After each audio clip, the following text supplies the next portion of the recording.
Ever thought about owning a wolf as a pet? Tempting, isn't it? There's something inherently captivating about the idea of having a wolf as a companion. It's a notion that's been romanticized in various forms of popular culture. From the mystical wolves of Game of Thrones to the loyal and protective wolves in Twilight, these magnificent creatures have been painted as the ultimate symbols of strength, power, and loyalty. And it's not just the pop culture references that allure us. The raw, untamed beauty of a wolf, its piercing eyes, and the aura of mystery that surrounds it all contribute to this fascination. But is this fascination grounded in reality? Can this wild, free-spirited creature of the wilderness truly become a docile house pet? Is it a plausible dream or just a captivating fantasy? But can you really tame a wolf? Let's dive into the world of these fascinating creatures. Wolves are not your everyday pets. They are wild animals, born and bred in the wilderness. Let's take a closer look at their behavior in their natural habitat, shall we? First off, wolves require a large expanse of territory to roam. We're not talking about a spacious backyard here. A single wolf pack may claim a territory spanning up to 1,000 square miles. That's larger than some small countries. This vast space is not just for leisurely strolls, it's essential for hunting and survival. Speaking of hunting, wolves are natural-born hunters with instincts that have been honed over centuries. They are not satisfied with a bowl of kibble at the end of the day. Instead, they hunt in packs, using complex strategies to take down prey much larger than themselves. It's a wild, raw, and sometimes brutal process that is far removed from the domesticated feeding habits of our household pets. Then there's the pack behavior. Wolves are incredibly social animals, living in tight-knit family units called packs. Each member has a specific role and rank within the pack, and they all work together for survival. It's a delicate hierarchy that can't be replicated in a human household.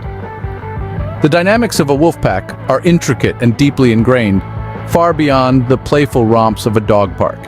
And let's not forget their communication. Wolves use a sophisticated language of vocalizations, body language, and even scent marking to communicate with one another. This nuanced form of communication is essential for their survival in the wild. But it's a language that we humans are ill-equipped to understand or respond to appropriately. Clearly, the behavior of wolves is not compatible with a domestic lifestyle, but there's more. As we delve deeper into the world of wolves, we'll uncover why these magnificent creatures cannot and should not be tamed for life within four walls. Stay with us as we explore further. Humans have tried to domesticate wolves before, but did it work? Let's take a journey back in time, when humans first started toying with the idea of taming these wild creatures.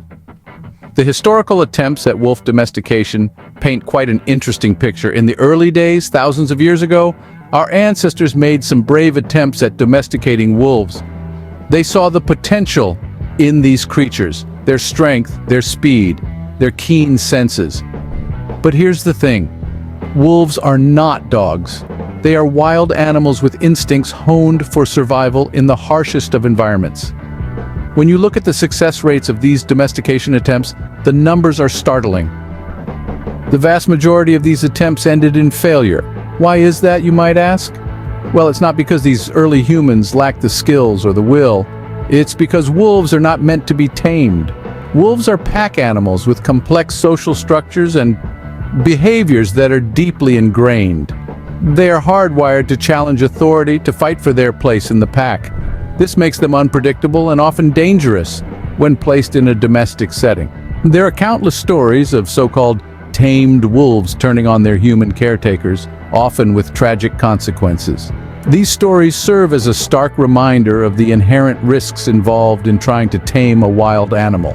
And it's not just the physical danger we're talking about here. Wolves are high-energy animals that require vast spaces to roam and hunt. They need the freedom to express their natural behaviors. In a domestic setting, these needs are often unmet, leading to stress, anxiety, and destructive behavior. So when you look at the facts, the figures, the stories, it becomes clear. Wolves are not pets. They are wild animals that belong in the wild. These attempts solidify the fact that wolves are not meant to be tamed. But why is that? Wolves and dogs share a common ancestry, yet one is our best friend while the other remains a symbol of the wild. Ever wondered why? Let's dive into the science to find out. The genetic differences between wolves and dogs are crucial to understanding their contrasting behaviors and tameability. It all begins with a process called domestication. This process took thousands of years and led to the creation of the loyal and friendly creatures we call dogs. Wolves, on the other hand, remained wild, maintaining their genetic composition with minimal alterations. So what does this mean? It means the genetic makeup of dogs has been fine-tuned to live harmoniously with humans. They have been bred for specific traits that make them more adaptable to a human environment, such as obedience, friendliness, and even their ability to understand human emotions. On the flip side, wolves carry a genetic code that equips them for survival in the wild. This includes traits like assertiveness, independence, and a strong predatory instinct. These characteristics, while essential for a wolf's survival, make them far less suited to domestication.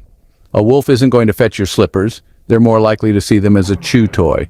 Moreover, the brains of dogs and wolves function differently. Research has shown that dogs have evolved to understand human gestures and even interpret our emotions. Wolves, however, lack this ability. They perceive the world differently through the lens of a wild animal, not a domesticated pet. Additionally, the social structures of wolves and dogs diverge greatly. Wolves live in packs with complex hierarchies, which is far removed from the human-dog dynamic. Attempting to fit a wolf into a human household is akin to trying to fit a square peg into a round hole. It just doesn't work. In short, the genetic and behavioral disparities between wolves and dogs are vast. They are two different animals, shaped by different evolutionary paths and suited for different ways of life.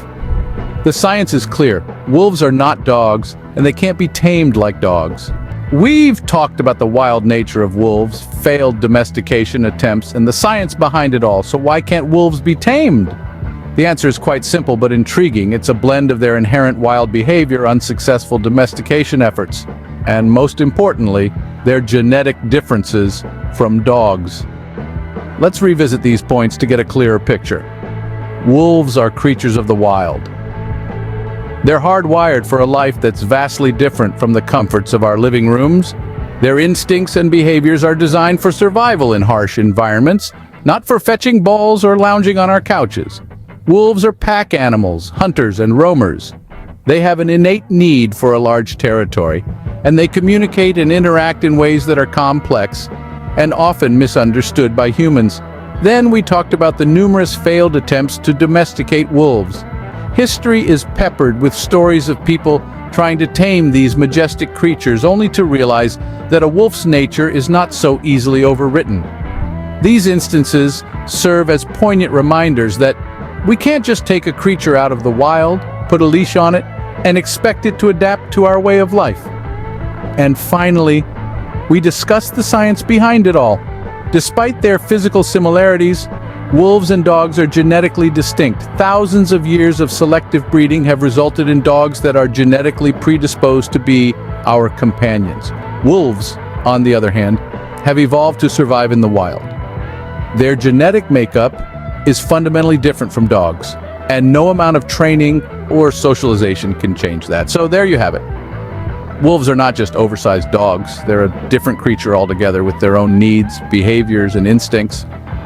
Trying to tame a wolf is not only futile, but it's also unfair to the animal. It's like trying to fit a square peg in a round hole. It just doesn't work.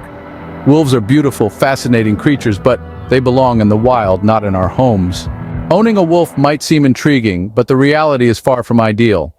It's crucial to remember that wolves are not just oversized dogs, but wild creatures with instincts honed for survival in the wilderness, not in our living rooms. The allure of the wild can be mesmerizing, but the reality is that these majestic animals thrive best where they belong, in the wild. Instead of coveting the untamed spirit of the wolf, why not open our hearts and homes to the countless dogs in need of love and care? Dogs, our loyal companions for thousands of years, possess all the joy, loyalty, and companionship we seek in a pet. They're perfectly suited for our homes and hearts, unlike their wild counterparts.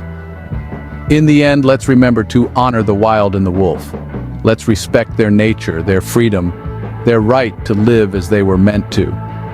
It's our responsibility to respect and protect these magnificent creatures in their natural habitats, not try to force them into ours.